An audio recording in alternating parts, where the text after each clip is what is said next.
자, 이번 시간에 할 내용은 좀 많아요.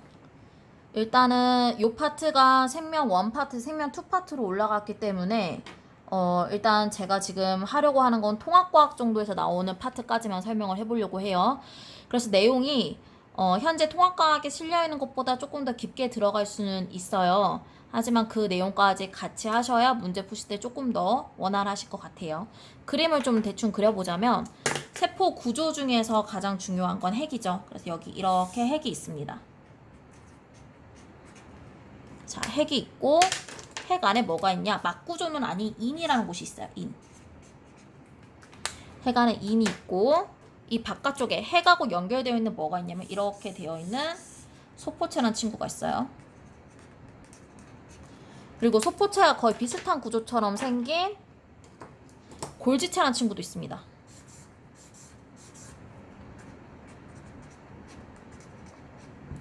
자, 그 다음에 동물, 식물 상관없이 일단은 제가 나와 있는 모든 걸 다 그려볼게요. 미토콘드리아라는 친구가 있는데 미토콘드리아는 이렇게 안쪽이 이렇게 케찹 뿌려놓은 모양을 생각하시면 돼요. 나중에 조금 더 깊게 배울 거예요. 지금은 간단하게 그냥 이런 모양이라는 거 체크해 주시고요. 이 친구 이름은 미토콘드리아입니다.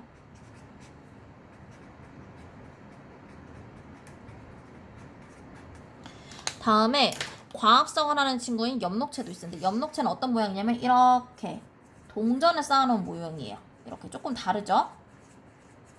엽록체예요. 자, 그 다음에 바깥쪽에 이제 나가려면 세포막이 있어야 되겠죠? 얘가 세포막이에요. 다음에 조그만한 친구 써볼게요. 이제 여기에 리보솜.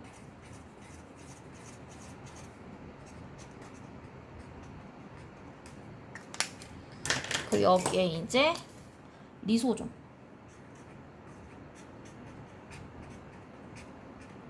까지 하면 통합과학에 실린 내용 친구들 거의 다 나와 있어요. 하나씩 이제 해보겠습니다. 자, 1번. 첫 번째로 할 거는 뭐냐면요. 이 안에서 가장 중요한 거는 핵에 뭐가 있냐면 DNA하고 단백질이 있어요. 히스토 단백질이라고 하기도 해요. 얘네들 앞에서 뭐라고 하냐? 뉴클레오솜이라고 하는데 이 DNA와 단백질이 섞여서 누클레오솜인 이 친구가 있고 이 안쪽에는 RNA하고 단백질이 있어요.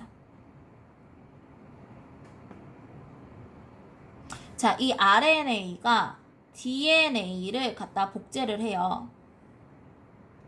자, 복제한 애를 여기 핵에 이렇게 빈 공간이 있거든요. 얘를 핵공이라고 해요. 핵공을 통해서 RNA가 나와서 리보솜으로 이동을 합니다. 자, 리보솜에서 이 RNA가 뭘로 바뀌냐? 단백질로 바뀌게 돼요.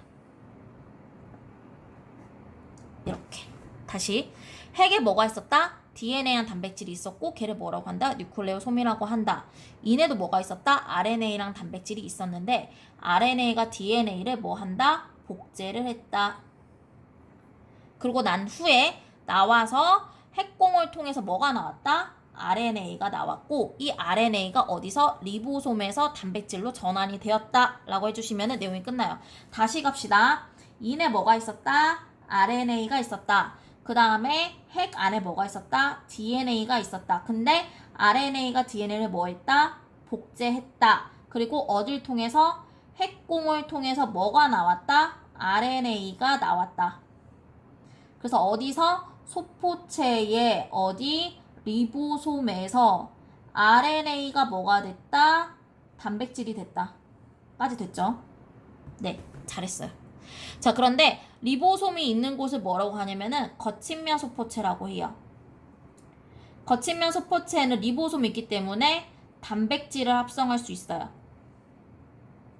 하지만 매끈면 소포체에는 얘는 리보솜이 없는 매끈면 소포체에서는 단백질이 없기 때문에 뭐를 합성하냐? 지질을 합성합니다. 자, 그래 놓고 난 후에 이 단백질과 지질을 어떻게 이렇게 분비소낭이란 거에 싸요. 이 소낭이란 친구에 단백질과 지질을 싸서 골지체로 보내요. 그럼 골지체도 마찬가지로 단백질과 지질을 싸요. 이렇게 단백질이랑 지질을 싼 다음에 세포막으로 보내기도 하고 혹은 우리 세포 구조에서 단백질과 지질이 필요한 친구한테 이동을 시켜주기도 해요. 됐죠, 여기까지? 자, 다시. 제가 소포체까지 합성을 했는데 소포체 다음에 얘네들은 어떻게 된다고요? 여기까지는 합성이겠죠? 단백질 합성이 끝났어요. 자, 소포체에서 어디를 통해서? 골지체를 통해서 어디로 간다? 세포막으로 나가기도 하고, 골지체를 통해서 또 어디로 가기도 한다? 세포 내에 필요한 곳으로 이동하기도 한다. 자, 그럼 얘는 뭐가 될까요? 여기까지는 이동이 되겠죠. 두 번째. 자, 그리고 난 후에 여기에서 포커스로 잡아야 할 거는 미토콘드리아하고 엽록체가 있는데, 우리 동화작용하고 이화작용을 잠깐 언급하고 넘어갈게요. 동은 같을 동자예요. 같다. 뭔가 만든다. 우리 동무 이런 거 얘기할 때 동자예요.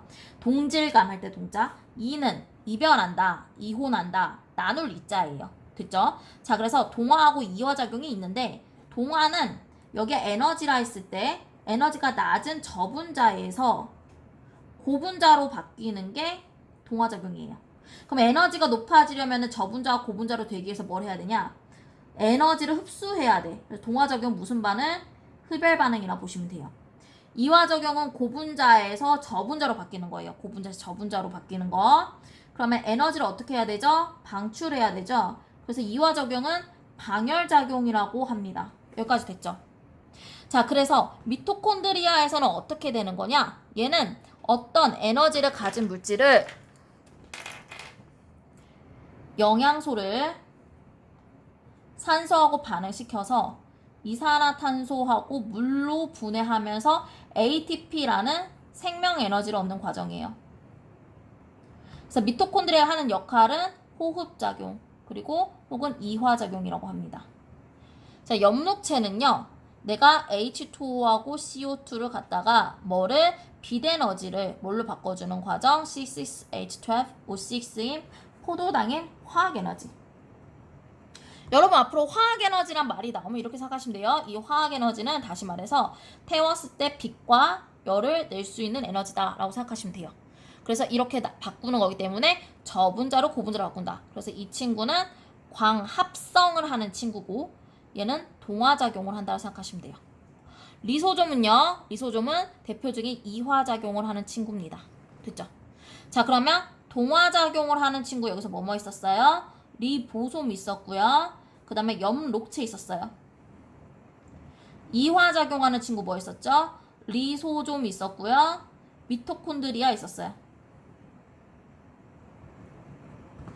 다음에 이 정도 정리하면 여기서 나오는 대표적인 내용 정리하고요. 조금 더 헷갈리는 내용 번외로 하나 더 설명할게요. 자, 에포라는 말이 있고요. 중심 에포라는 말이 있어요. 이 에포라는 말은 위에서 얘기했던 이 소낭들 있죠. 분비소낭들. 분비소낭도 얘기하기도 하고, 여기 나와 있는 중심 에포까지 합해서 에포라고 표현을 해요. 그러니까 다시 말해서, 자, 동물 세포에 중심 에포가 있다라는 말은 틀린 말이 돼요. 이 중심 에포라는 게 뭐냐면 식물체 내에 있는 노폐물이라든지 색소라든지 물 이런 거를 저장하는 거거든요. 어디에 있어야 된다고요? 식물. 그러니까 동물의 중심 에포가 있다는 말은 틀린 말이에요. 근데 동물의 에포가 있다는 말은 맞는 말이죠. 왜냐면 동물에도 이렇게 소낭이 있어서 단백질과 지질을 이동을 시켜주니까요. 이해했죠? 자, 식물과 동물의 중심 에포가 있다. X. 식물과 동물의 에포가 있다. O. 이렇게 보시면 됩니다.